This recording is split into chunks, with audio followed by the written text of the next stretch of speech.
దేవునికి మహిమ కలుగును గాక. అందరికీ వందనాలు. దేవుని మహా గొప్ప కృపను బట్టి మా ఆత్మీయుడు మరి దేవుని కృప ద్వారాగా ఒక మంచి ఇల్లు కట్టుకున్నాడు. ఆ ఇంట్లో ఈరోజు మేమందరం మంచి ఇందు తీసుకున్నాం.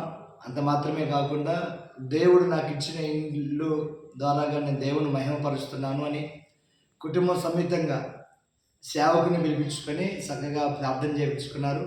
ఒకసారి ఆ ఇల్లు కూడా మీరు చూసినట్టయితే ఒక అద్భుతమైన భవంతం, లేకపోతే దాన్ని ఏమంటారంటే ఆనాడు దీవించబడ కుటుంబం బైబిల్లో ఉన్నారు.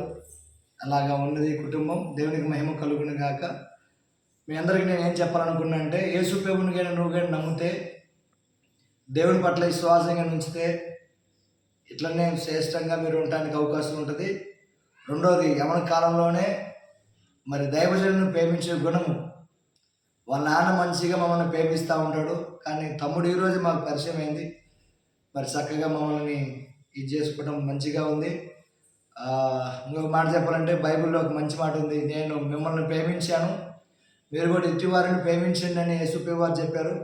అంత మాత్రమే కాదు, యేసుప్రభువు వారు ఈరోజు పుట్టినరోజుగా మరి క్రిస్మస్ జరిగించుకుంటున్నారు.